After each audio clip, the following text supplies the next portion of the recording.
एक ऐसा मुद्दा जो अब चर्चा का विषय नहीं, रिजल्ट आने का वक्त तय कर रहा है, क्योंकि नीतीश पहुंचे लालू प्रसाद यादव के घर और लालू यादव के घर पहुंचने के बाद माहौल ही बिगड़ गया।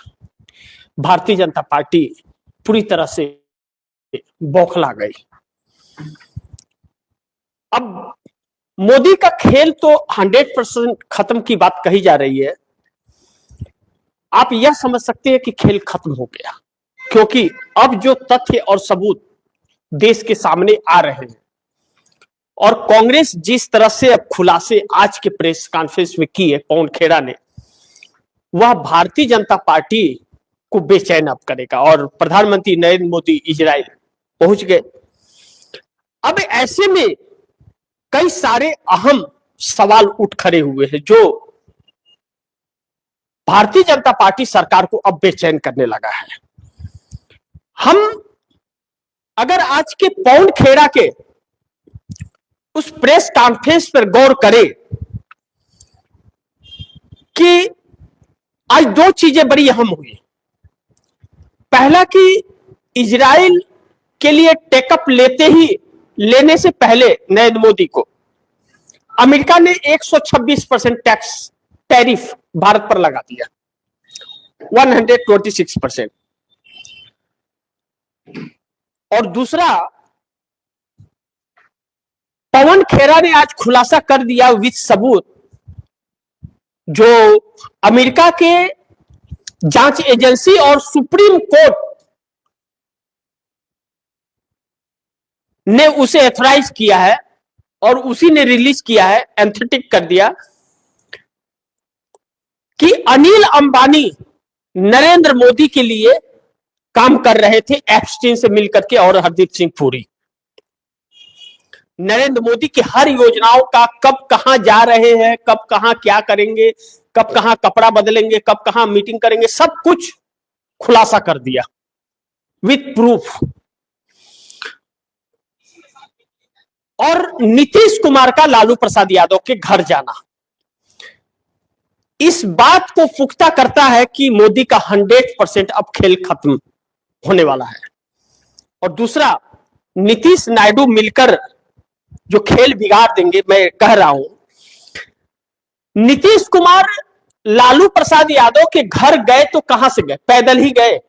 और पिछली बार भी जब पलटी मारा था तो पैदल ही गए थे। और पिछली बार भी जब लालू प्रसाद यादव के राउडी देवी के घर गए थे, लालू के राउडी देवी के आवास में गए थे, तो किसी को पता नहीं था वह राउडी देवी के आवास पे जा रहे हैं।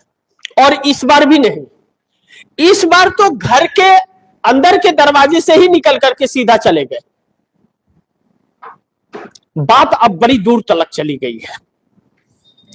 और दूसरी तरफ चंद्रबाबू नायडू की भी अब नाराजगियां कहीं न कहीं मोदी से ज्यादा ही बिखर रही है। और मोदी के जिस तरह खुलासे कांग्रेस एप्स्टीन में रोज परत दर परत कर रही है, क्योंकि एप्स्टीन के नए नए फाइल आते जा रहे हैं और कांग्रेस खुलासे करते जा रही है, इससे चंद्रबाबू नायडू बड़ी चिंतित हो गए हैं खुद की राजनीति को लेकर के। तो अब कहते हैं ना कि मौके पर छक्का मार लेना या बहती गंगा में हाथ धो लेना, तो चंद्रबाबू नायडू यह काम आने वाले वक्त में करने वाले हैं। क्योंकि चंद्रबाबू नायडू की लालसा जो रही, वह लालसा केंद्र की राजनीति में एंट्री मारने की रही। और इस बात को उनके बेटे ने भी कह दिया कि केंद्र की राजनीति में करेंगे चंद्रबाबू नायडू। आंध्र प्रदेश में 2024 में सरकार बनने के बाद ही उनके बेटे ने यह बात कह दी थी, 25 में ही कही थी। तो ऐसे में नरेंद्र मोदी के लिए अब मुश्किलें बाहें फैलाए खड़ी हैं। दूसरा जो बड़ी महत्वपूर्ण है कि अब यह कहा जा रहा है कि नीतीश पहुंचे लालू से मिलने तो एनडीए से समर्थन वापस लेंगे। सारी बातें यहीं पे आकर के सिमट जाती है समर्थन वापसी पर। इसी का सारा जद्दोजहद चलता है। भारतीय जनता पार्टी सरकार बचाने के लिए लड़ती है और विपक्ष सरकार गिराने के लिए। देश चाहता है सरकार गिर जाए, क्योंकि हर एक तबका परेशान है सरकार से। तो मुख्य मुद्दा वहीं पे आके आ जाता है कि नीतीश नायडू समर्थन कब वापस लेंगे, कब मोदी का इस्तीफा हो जाएगा, सरकार गिर जाएगी। तो अगर नीतीश लालू से मिलने पहुंच गए तो लालू तो इनके गठबंधन के भी नहीं है, इनकी पार्टी के भी नहीं है, तो गए हैं तो कुछ तो बात होगी। तो क्या नीतीश समर्थन एनडीए से वापस ले लेंगे, यह सवाल बिहार में उठ खड़ा हुआ। बीजेपी का खेल बिगड़ गया, यह बात तो 100% अब तय है। लेकिन दूसरी तरफ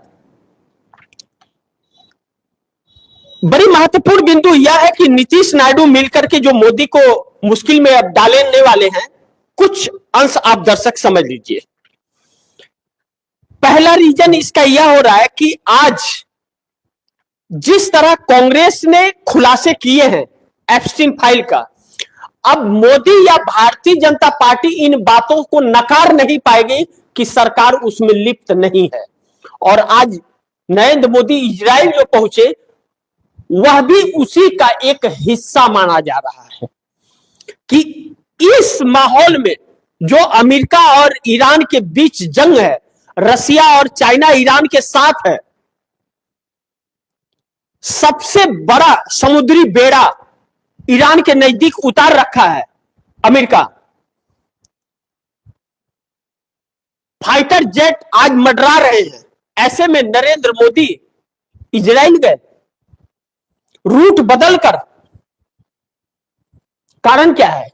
कौन सी ऐसी जरूरत थी इजराइल जाने की? और जिस ड्रोन की बात गोदी मीडिया कर रहा है इजराइल ने, वह आज तक किसी को दिया ही नहीं, तो नरेंद्र मोदी को देगा क्या?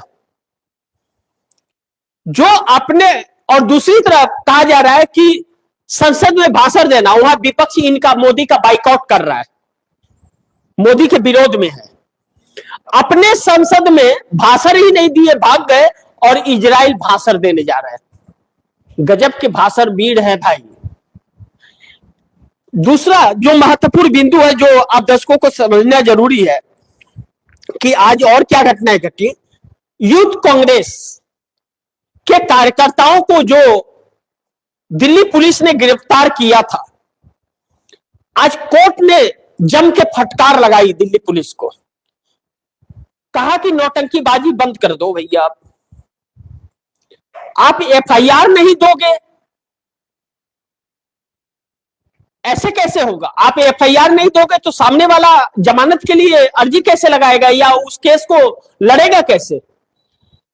दिल्ली पुलिस कह रही थी कोर्ट में कि यह देश के खिलाफ बहुत बड़ा साजिश कर रहे थे, लेकिन कोई हथियार बरामद नहीं हुआ, कोई अभद्र भाषा का इस्तेमाल नहीं किया, सिर्फ टी शर्ट निकाल करके पीएम कंप्रोमाइज का प्रदर्शन किया। तो कोर्ट ने कहा विरोध करने का इस देश के हर एक नागरिक को अधिकार संविधान देता है, आप उसे रोक नहीं सकते। और दिल्ली पुलिस के कार्रवाई को कोर्ट ने यह कहा करके उन्हें फटकार लगा दी कि आप आंदोलन करने वाले लोगों को डराने की कोशिश इस गिरफ्तारी के जरिए कर रहे हो, आप अभी भी वक्त है, संभल जाओ और आप साजिश रचना और डराना लोगों को बंद करो।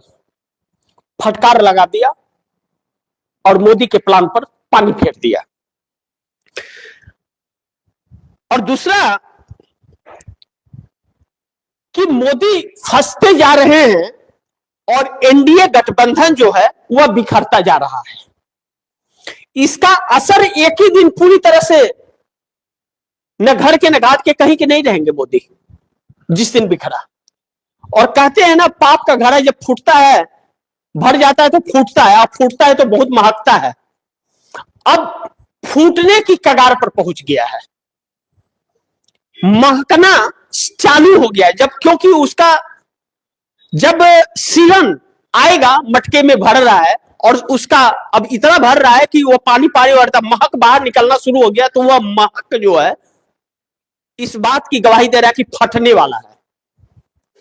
और आज पवन खेरा ने अपने प्रेस कॉन्फ्रेंस के जरिए यह साबित करते हुए नजर आए कि यह पूरी सरकार इजराइल और अमेरिका से चल रही है। इस मोदी सरकार को इजराइल का मार्गदर्शन चाहिए।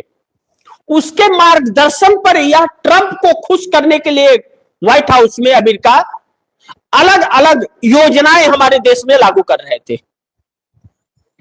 तो इससे इजराइल को क्या फायदा, अमेरिका को क्या फायदा? यह अमेरिका और इजराइल के एजेंट है मोदी या इस देश के प्रधानमंत्री?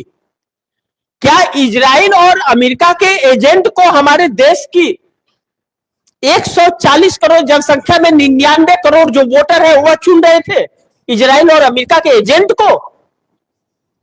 यह बातें मैं इस तथ्य पे कह रहा हूं कि पवन खेरा ने जो प्रेस कॉन्फ्रेंस में तथ्य रखे और सबूत रखे, उन तथ्यों पर मैं यह बात कह रहा हूं कि एक एजेंट के रूप में यह सरकार नजर आ रही है, उसके अनुसार, पवन खेरा के प्रेस कॉन्फ्रेंस के अनुसार।